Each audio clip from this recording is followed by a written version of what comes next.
नमस्कार, मैं छत्तीसगढ़ अखबार के यूट्यूब चैनल इंडिया आजकल के स्टूडियो से सुनील कुमार। हर दिन की तरह आज भी राजनीति की खबरों से हिंदुस्तान पटा हुआ है, चूंकि यहाँ चुनाव होने जा रहे हैं। लेकिन दुनिया के 60 देशों में इस बरस चुनाव हैं 2024 में। 60 देशों में बड़े बड़े देश हैं, इसमें अमेरिका भी है। हो सकता है हिंदुस्तान से कोई वहाँ प्रचार करने जाए, या हो सकता है अमेरिका के राष्ट्रपति पद का कोई उम्मीदवार यहाँ आकर प्रचार शुरू करे, कुछ भी हो सकता है। लेकिन मैं उनसे परे की कुछ बात करना चाहता हूँ। सुप्रीम कोर्ट की खबरों से, भ्रष्टाचार से, चुनावी बॉन्ड से और चुनावी राजनीति से, इससे परे की कुछ बात करना चाहता हूँ। ईडी से तो खबरें पटी हुई हैं,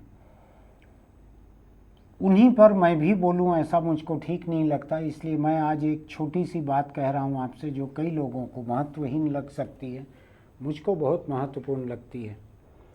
मुझको इतनी महत्वपूर्ण लगती है कि मैं दिन में 2 घंटे उस पर लगाता हूं, 2 घंटे रोज। कुछ लोगों को लगता होगा कि कैसे इतना वक्त निकाल लेता हूं, और कौन सा ऐसा काम है या कौन सी ऐसी चीज़ है जिसके लिए 2 घंटे निकालता हूं। वह है अपनी सेहत के लिए, अपनी कसरत के लिए, अपनी मेहनत के लिए, अपने बदन को फिट रखने के लिए मैं 2 घंटे रोज़ लगाता हूँ। कुछ लोगों को लग सकता है ये अनुपात से कुछ अधिक है, लेकिन मेरा फितूर कुछ ऐसा ही है कि जब जिस चीज़ पे जुट जाओ तो फिर पूरी तरह से जुट जाओ। और इसकी ज़रूरत क्या है, मैं उसी पर बात करना चाहता हूँ आज। 2 दिन पहले मेरे शहर में एक टेनिस कोच आए थे किसी दूसरे बड़े शहर से, लोगों को टेनिस सिखाने के लिए। हार्ट अटैक हुआ, मारे गए। हार्ट अटैक से ही गुजर गए, ऐसा नहीं कि किसी और चीज़ से मारे गए। कल की ही खबर है, 10, 12, 14 बरस का एक बच्चा, स्कूली लड़का, दौड़ रहा था। दौड़ते दौड़ते हार्ट अटैक हुआ और गुजर गया। ये उत्तराखंड के उधम सिंह नगर ज़िले की बात है। ये उत्तराखंड, अगर आपको ध्यान होगा, पहाड़ी इलाका है पूरे का पूरा। पहाड़ के लोगों के बदन की क्षमता मैदानी इलाके के लोगों के मुकाबले ज़्यादा रहती है। बचपन से बच्चे स्कूल आते जाते पहाड़ी चढ़ते हैं, उतरते हैं। उत्तराखंड के किसी भी शहर, कस्बे, गांव में आप जाएं, आपको बहुत कुछ पैदल चलना पड़ता है।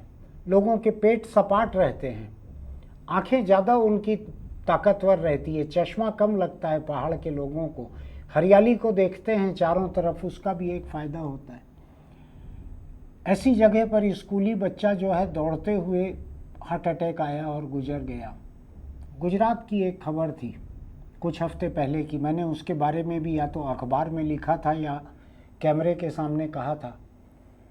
बच्चे स्कूल का इम्तिहान दे रहे थे, हार्ट अटैक आ गया। पर्चा देते देते 2 बच्चों को, एक मर गया, एक को अस्पताल ले जाके किसी तरह बचाया गया। क्या हो रहा है ये, और क्यों हो रहा है, और क्या करना चाहिए इसके लिए? मैं इतना ही आपसे कहना चाहता हूं कि ज़िंदगी जो है वो इतनी ही अनिश्चित रहती है। अपने आप कुछ भी हो सकता है। छोटे छोटे बच्चों को हार्ट अटैक आ रहा है, खिलाड़ियों को हार्ट अटैक आ रहा है, गुजर जा रहे हैं लोग। कई साल पहले मेरे शहर में मेरे एक परिचित खिलाड़ी रोज़ 1 घंटा 2 घंटा लॉन टेनिस खेलते थे। टेनिस कोर्ट में ही उनको अटैक आया। कई दिन दिल्ली के अस्पताल में रखा गया, नहीं बच पाए, गुजर गए। तो एक बात को समझने की ज़रूरत है कि ज़िंदगी का कोई ठिकाना है नहीं। इसके लिए क्या किया जाना चाहिए? पहली बात तो ये करना चाहिए कि सेहत का ख्याल रखना चाहिए, अपने फिटनेस लेवल को हाई रखना चाहिए। ऐसी मिसालों को देख के घर मत बैठ जाइए कि खिलाड़ी भी मर जाते हैं, मैं क्या करूं। मरते हैं, खिलाड़ियों में से भी कुछ को हार्ट अटैक आता है। लेकिन अगर बचपन से ही हम अपने बच्चों को योग, ध्यान, प्राणायाम, कसरत, सुबह शाम की सैर, खेलना कूदना, फिटनेस, जिम, जिसको जो सूझता है वो अगर सिखाएं बच्चों को, बचपन से ही इसका महत्व बताएं, सिखाएं, समझाएं, और इससे भी ज़्यादा असर होता है अगर आप कोई मिसाल उनके सामने पेश कर सकें। बाप अगर पलंग पे बैठे रहें, पजामा लुंगी पहने हुए लेटे रहें, टीवी देखते रहें, घर वाली को कहें बारिश हो रही है कुछ पकौड़ा वगैरह बनवा दो, और साल में 4 बार भी पैदल चलने ना जाएं, एक्सरसाइज ना करें, योग ना करें, पेट निकलता रहे, तो बच्चों को आप कुछ भी नसीहत देते रहें उसका कोई असर नहीं होगा। मैं आपसे ये अपील करने का हक रखता हूँ, नैतिक हक रखता हूँ, चूँकि मैं खुद अपने बदन का ख्याल रखता हूँ। मैं बीड़ी, सिगरेट, गुटखा, तम्बाकू से दूर हूँ, शराब से दूर हूँ। मैं सुबह शाम अपने बदन के ऊपर कम से कम 24 घंटे में 2 घंटे खर्च करता हूँ। पैदल चलता हूँ, साइकिल चलाता हूँ, किसी बगीचे में कसरत करता हूँ, वहाँ म्यूनिसिपल की लगाई हुई मशीनों पर कसरत करता हूँ, और बीच बीच में फेसबुक पर तस्वीरों को, वीडियो को पोस्ट भी करता हूँ ताकि मेरे कुछ और दोस्तों का हौसला बढ़े जो घर से निकल ही नहीं पाते। कैसे शुरू करें, आज शुरू करें, कल करें, करेंगे, सोमवार को करेंगे, 1 तारीख से करेंगे, नए साल से करेंगे, होता ही नहीं है शुरू। तो मैं ये कहने के लिए आपके बीच आया हूँ कि कल कभी नहीं आता है, जो है वो आज ही है। आज शाम, आज रात चल लीजिए ज़रा। अब तो 500-700 रुपये में ऐसी घड़ियाँ आने लगी हैं जो देख के आपको बतला सकती हैं आपने कितने कदम, कितनी दूरी, कितने देर में, कितनी रफ्तार से आपने पूरी की है। उसकी भी ज़रूरत नहीं है। मोबाइल फ़ोन पर कई एप्लीकेशन आने लगे हैं जो आपके फिटनेस को, आपकी कसरत को, घूमने को देखकर बतलाते रहते हैं आपको। कुछ भी कीजिए, न घड़ी का बहाना लीजिए, न जिम की फ़ीस न देने का बहाना लीजिए, पैदल चलिए। हर किसी के आसपास कोई न कोई ऐसी जगह रहती है जहाँ लोग पैदल चल सकते हैं। थोड़ा ट्रैफिक से बची हुई जगह रहे तो साइकिल भी चला सकते हैं। कोशिश कीजिए ऐसा करने का। ऐसा करके आप अकाल मौत जिसको कहते हैं, बेवक्त की मौत, उससे बच सकते हैं, पहली बात। दूसरी बात ये, फिटनेस लेवल अगर आपका अच्छा रहेगा तो आपके अस्पताल जाने की नौबत कम रहेगी। और जो लाइफ स्टाइल डिजीज़ कहलाती है हमारे यहाँ, जिसमें हार्ट की बीमारी है, बीपी है, ब्लड शुगर है, कोलेस्ट्रॉल है, इस तरह की कई तरह की तकलीफ़ें हैं जो लाइफ स्टाइल डिजीज़ कहलाती हैं। जीवन शैली से जुड़ी हुई बीमारियाँ, इनका खतरा भी आपको कम रहता है। कुल मिला के बतलाऊँ मैं आपको, आज इतना महंगा इलाज तकरीबन हर बड़े शहर में मौजूद है। देश की हर राजधानी में इतना महंगा इलाज मौजूद है कि किसी एक मरीज को लाख रुपए रोज़ का भी इलाज मिल सकता है। 1-1.5 लाख रुपए रोज़ का इलाज मिल सकता है। ऐसी नौबत मत आने दीजिए। घर वाले बिक जाते हैं अगर वहाँ आपको दाखिल भी करवा दें इतने महंगे अस्पताल में, तो उसकी नौबत मत आने दीजिए। बच के रहिए। घर के और लोगों को भी नौबत मत लाने दीजिए।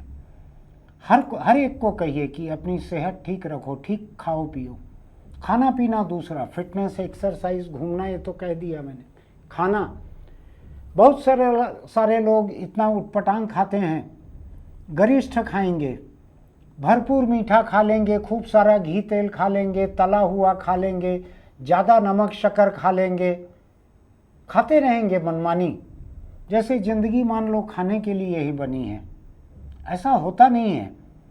ज़िंदगी बनी रहती है सेहतमंद बने रहने के लिए, अच्छा काम करने के लिए, बीमारियों से दूर रहने के लिए, और थोड़ा बहुत शौक़ खाने का आप करते रहिए पूरा, उसमें कोई रोक नहीं है।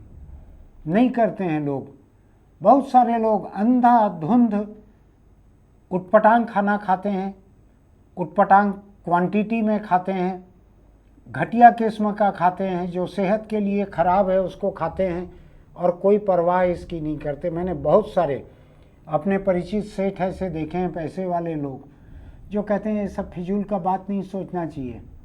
हार्ट के आर्टरी में ब्लॉकेज होता है ना, उसकी कोई परवाह करने की ज़रूरत नहीं है। आखिरी में चले जाओ, जाके डॉक्टर त्रेहन आर्टरी को क्लीन कर देता है, बाईपास बना देता है या स्टेंट लगा देता है, हटा देता है उसको, ब्लॉकेज को, और टनाटन वापस आ जाओ। उनको लगता है जैसे कोई गाड़ी है, टनाटन चल रही है कोई गाड़ी, ऐसे लगता है उनको। कोई बीमारी दुनिया में पूरी तरह से ठीक नहीं होती। और ये जो लाइफ स्टाइल से जुड़ी हुई बीमारियां हैं, ब्लड प्रेशर, शुगर, हार्ट की बीमारी, कोलेस्ट्रॉल, ये कोई इतने आसानी से ठीक नहीं होते। जो बाईपास करवा के लोग आते हैं, पैसा लाखों रुपया, 10 लाख लग जाता है कई लोगों को, पूरी तरह से ठीक नहीं होते हैं। बाकी ज़िंदगी दवाइयाँ बंधी रहती है, सेहत के ऊपर कई तरह के प्रतिबंध रहते हैं। इस पे बिल्कुल भरोसा मत करिए कि आपके पास पैसा है तो आप आखिरी में कोई इलाज करा लेंगे। ये दूसरी बात हुई खान पान की। इससे जुड़ी हुई बात एक मैं कई बार फेसबुक पर लिखता हूँ, यहाँ फिर कहना चाहता हूँ। घर में बाजार का बना हुआ खाने पीने का सामान कम से कम आने दीजिए, कम से कम। न बिस्किट आने दीजिए, न टोस्ट आने दीजिए, न बाज़ार का नमकीन जो कई तरह का आता है ना आजकल, बीकानेरी भुजिया और कई तरह की सेव और कई तरह का गाठिया, कारखाने का बना हुआ पैकेट में बंद, डिब्बे में बंद कोई खान पान का सामान घर मत आने दीजिए। अगर आपके घर पे लोग आ रहे हैं, मेहमान आ रहे हैं, उनसे आपको अपनी इज्जत जुड़ी हुई दिखती है कि उनके स्वागत में कुछ तो पेश करेंगे हम। ऐसा थोड़ी हो सकता है कि उनको खिचड़ी खिला देंगे। जैसा कि अनंत अंबानी नाम है शायद मुकेश अंबानी के बेटे का, उसने अभी देश के एक बहुत बड़े चैनल के एक बहुत बड़े रिपोर्टर को दिखाया कि ये हमारा निजी चिड़ियाघर है जिसमें हजारों जानवर ला के देश भर से रखे गए, निजी चिड़ियाघर। उसमें हाथियों के लिए जो खिचड़ी बनती है, उस खिचड़ी को एक कटोरे में निकालकर छोटे अंबानी ने बड़े चैनल के बहुत बड़े संपादक को दिया और वो हाथी के लिए बनी खिचड़ी को खाते हुए वो संपादक तारीफ करते अघा नहीं रहा था। तो खैर मैं वो चर्चा करना नहीं चाहता, वो बड़ा चैनल है, उसके बड़े संपादक कुछ भी कर सकते हैं। मैं ये कहना चाहता हूँ कि अधिक से अधिक घर का बना हुआ खाइए, अधिक से अधिक। बच्चों को भी घर में बना हुआ खिलाइए। बच्चों के सामने कोई कारखाने के पैकेट ही मत आने दीजिए, न बिस्किट के, न चॉकलेट के, न वेफर्स के, न मैगी के, न किसी तरह के। मैं एक किसी ब्रांड के खिलाफ नहीं हूँ, मैगी ब्रांड नहीं रह गया है, मैगी अब एक जेनेरिक नेम हो गया है। एक समय जैसे डालडा था वैसा। किसी बाजार की चीज़ को घर मत आने दीजिए, घर में बनाइए, घर में बना हुआ खाइए और सेहतमंद रहिए। पैसा अलग बचता है, सेहत अलग बचती है। अगली पीढ़ी जो है बर्बाद होने से बचती है। मैं बहुत सारे छोटे छोटे बच्चों को देखता हूँ, 4 साल 5 साल के बच्चे कोई नमकीन का कोई पैकेट लेके बाजार निकलते हैं तो किसी ब्रांड के चिप्स के पैकेट के ऊपर झपटने लगते हैं। जो साथ में जा रहे हैं वो तुरंत खरीद के दे देते हैं 10 रुपए का पैकेट, बच्चे उसको खाते रहते हैं। उसमें अंधाधुंध नमक, अंधाधुंध खराब किस्म का फैट, ये सब भरे रहता है। ये बचपन से जब शुरू होता है तो बड़े होने पर इसको छोड़ना बड़ा मुश्किल रहता है। इसलिए इसकी आदत ही मत डालिए। अपने घर में बाजार का बना हुआ आने ही मत दीजिए। आपके घर में जो लोग भी पकाते होंगे उन्हीं से बनवाइए। आप घर में नमकीन मीठा जो बनवाना है घर में बनवाइए, बाजार का आने ही मत दीजिए। गनीमत के हमारे इस प्रोग्राम को कोई किसी खान पान का सामान बनाने वाले का इश्तहार नहीं मिलता है, नहीं तो मेरे लिए इतना बोलना शायद आसान नहीं रहता। तो बचपन से ही बच्चों को सेहतमंद खाना ही दीजिए, उनको सामने ही मत पड़ने दीजिए ये सब फालतू की चीज़ों के। घर पे लेके ही मत आइए। बड़े भी नहीं खाएंगे तभी बच्चों से छूटेगा। ये एक बात हो गई। अब 2 बातें और बची हुई है इससे जुड़ी हुई। पहली बात यह है कि किसी भी वक्त किसी को कुछ भी हो सकता है, इस बात को भूलिए मत, याद रखिए।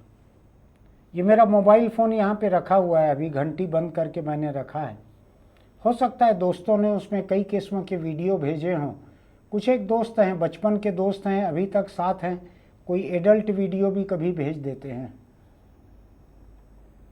आपके फ़ोन पे भी हो सकता है ऐसा आया हो, बहुत सारा एडल्ट कंटेंट आया हो, पोर्नो कंटेंट आया हो, एडल्ट कंटेंट आया हो। जल्द से जल्द ख़त्म कर दीजिए उसको, इसलिए कि आपको किसी दिन कुछ हुआ, मान लीजिए मुझको ही किसी दिन कुछ हुआ तो मेरा मोबाइल फ़ोन जिन लोगों के हाथ में जाएगा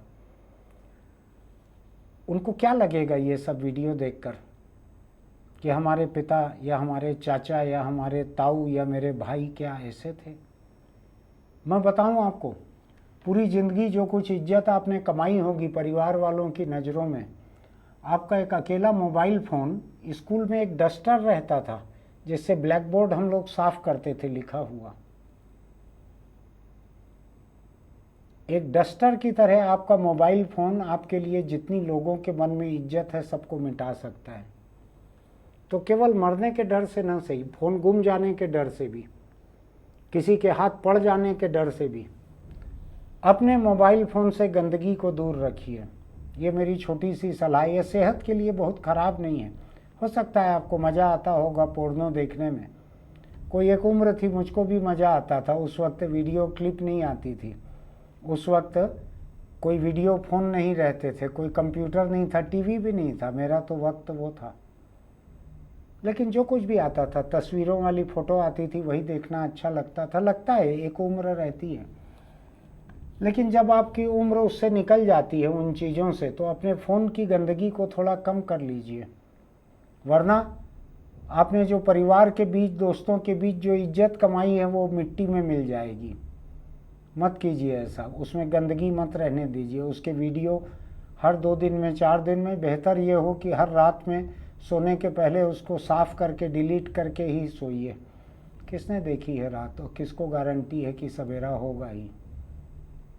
मेरी बात कड़वी लग सकती है, लेकिन मैं आपको सावधान कर रहा हूँ किन किन चीज़ों को साफ़ सुथरा रखना है, कहाँ कहाँ से गंदगी दूर करनी है।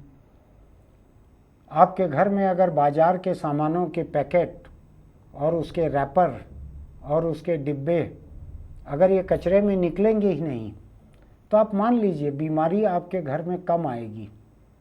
मैं आपको बतलाता हूँ बीमारी आती है ना, कहाँ से आती है। सुबह सुबह जो म्यूनिसिपल की गाड़ी कचरा लेने आती है ना, बीमारी उसी के ऊपर बैठ के देखते रहती है किस घर से क्या क्या निकल रहा है। जिस घर से उसको रैपर और पैकेट और बक्से ऐसे ज़्यादा दिखते हैं, तो घर का नंबर नोट कर लेती है बीमारी की, ये ठीक है, यहाँ के लोग ठीक है, इनके ऊपर मुझको मेहनत नहीं करना पड़ेगा। और जहाँ उसको दिखते हैं लोग सवेरे शाम पैदल चलने निकल रहे हैं, कसरत कर रहे हैं, हाफ पैंट टी शर्ट पहन के, जूते पहन के साइकिल पे निकल रहे हैं, तो बीमारी कचरा गाड़ी को बोलती है आगे चलो, ये घर बेकार है। तो ध्यान रखिए बीमारी कैसे कैसे आपके ऊपर नज़र रखती है। इसलिए जो जो बात मैं कह रहा हूँ, इन सब बातों का महत्व आप समझिए ज़रा। एक आखिरी बात आपको सावधान करने के लिए, अगर आपके ऊपर कोई भी कानूनी जिम्मेदारियां हैं, किसी को दिया हुआ पैसा आपको वापस वसूलना है, किसी को पैसा देना है, कहीं बैंक में आपने डिपॉजिट करके रखा है, कहीं एफडी खोल के रखा है, कहीं आपने इंश्योरेंस कराया हुआ है, बीमा करवाया हुआ है, इन सब के कागज़ संभाल के रखिए। बाज़ार में ऐसे फ़ोल्डर मिलते हैं जिनमें पारदर्शी पन्ने लगे रहते हैं। ऐसा एक फ़ोल्डर खरीद लीजिए, बहुत महंगा नहीं होगा, शायद 150 रुपये में मिलता होगा। उसके हर पन्ने में रखिए, ये पोस्ट ऑफिस का है, ये बैंक का है, ये LIC का है, ये किसी और बीमा कंपनी का है, ये मार्कशीट है, ये ज़मीनों की रजिस्ट्री है, ये लेन देन के कागज़ हैं, जो कुछ भी है उसको सबको फाइल में सजा के रखिए। पन्ना पलटते ही घर वालों को दिख जाए कि आपका कहाँ पे पैसा जमा है, कहाँ पूंजी निवेश है, कहाँ आपका FD है। मेरे एक दोस्त हैं, बतलाता हूँ आपको, उनके पिताजी पूरे हिंदुस्तान में घूम घूम कर काम करते थे, इंजीनियर थे, बड़ा काम करते थे और उनके हुनर की बड़ी कदर थी, उनको बड़ी फीस मिलती थी, बड़े काबिल इंजीनियर थे, बड़ी फीस मिलती थी। उन्होंने जिस शहर में जहाँ काम किया वहीं बैंक में अकाउंट खोल दिया, वहीं पैसा डाल दिया। फिर दूसरे शहर में कहीं कुछ साल काम किया, वहाँ पैसा डाल दिया। गुजर गए, घर वालों को मालूम ही नहीं है किस शहर के, किस बैंक की, किस ब्रांच में उनका अकाउंट है, कुछ नहीं मालूम है उनको। अब कुछ नहीं कर सकते वो। आपको बतलाऊं मैं, पार्लियामेंट में जो जानकारी दी जाती है या बैंक अपने एनुअल स्टेटमेंट में जो जानकारी देते हैं उसमें रहता है हजारों करोड़ रुपया डूबत का पड़ा हुआ है बैंक के पास, अनक्लेम्ड, जिसको कोई दावेदार नहीं आ रहे हैं लेने के लिए सामने। बैंक को इतनी फुर्सत थोड़ी है जो आपके घर चिट्ठी लिख के कहे कि आपका 20 लाख रुपया FD में पड़ा है, आके ले जाओ। बैंक भी इंतज़ार करता है, आएंगे दावेदार तो करेंगे दावा, साबित करेंगे, अदालत का आदेश लाएंगे तो दे देंगे पैसा उनको, तब तक उस पैसे को ब्याज में चला रहा है बैंक। LIC में यही हाल है। मुझको मेरे कैमरा पर्सन अभी बता रहे थे इस रिकॉर्डिंग शुरू होने के पहले, अभी खबर आई है शायद, कि LIC के पास ऐसे सैकड़ों या हज़ारों करोड़ अनक्लेम्ड पड़े हुए हैं, अनक्लेम्ड। तो मेरी आखिरी सलाह यह है कि आपकी जो भी कानूनी जिम्मेदारियां हैं, पूंजी निवेश है, कर्ज है, लेना है देना है। कई लोगों को लगेगा जिसको कर्ज देना है क्यों घर वालों को हिसाब दे के जाए, डूब गया समझ लो कर्ज। मुझको ठीक नहीं लगता, इसलिए मैं आपको बता रहा हूँ। मैं इस पे भरोसा रखता हूँ कि आपको अगर किसी का देना भी है पैसा तो अपने घर वालों का आप बता के जाओ कि भाई इन लोगों से लेना है और इन लोगों को देना है। इतनी ईमानदारी बरतनी चाहिए जिनसे आपने पैसा लिया है उनसे। तो जितने तरह की कानूनी जिम्मेदारियां रहती है आपको अपनी, मान लीजिए आपकी जायदाद है, कुछ कारोबार है, पैसा है, अपने संतानों के बीच में, पत्नी के बीच में उसको किस तरह से बांटेंगे, अपने बुढ़ापे के लिए उसमें से क्या रखेंगे, इसका इंतजाम समय समय पे करते रहना चाहिए। कभी ज़िंदगी का भरोसा मत कीजिए। 35-40 साल में भी लोग टपक जा रहे हैं पके हुए आम की तरह, तो कहाँ से उसके बाद में आएंगे हिसाब करने के लिए, कहाँ से विरासत वसीयत करने के लिए आएंगे। मैं ये बात पहले भी बोल चुका हूँ, ध्यान रखिएगा कि किसी भी व्यक्ति को अपनी उम्मीद से और 20-25 साल बाद तक के लिए अपना इंतजाम रखना चाहिए। अगर पैसा है तो अपने आल औलाद को पूरा पैसा कभी नहीं देना चाहिए। हमेशा वसीयत ऐसी बनानी चाहिए कि आपके मर जाने के बाद जाके आपके आल औलाद को पूरा पैसा मिले। तब तक उनको थोड़ा बहुत जो देना है दे दीजिए ज़रूरत के हिसाब से। आपको ध्यान है कल परसों ही मैंने चीन के किसी कारोबारी के बारे में वीडियो बनाया था, शायद कल ही बनाया था मैंने, कि उसने 20 साल एक मामूली फ्लैट में गुजार दिए, गरीब की तरह, मध्यम वर्गीय की तरह, ताकि उसके लड़के को ये पता ना रहे कि बाप इतना पैसे वाला है, सैकड़ों करोड़ के कारोबार का कारोबारी है, ये पता ना लगे। इसलिए बाप ने पूरी ज़िंदगी एक मध्यम वर्गीय की तरह मामूली से फ्लैट में गुजार दी।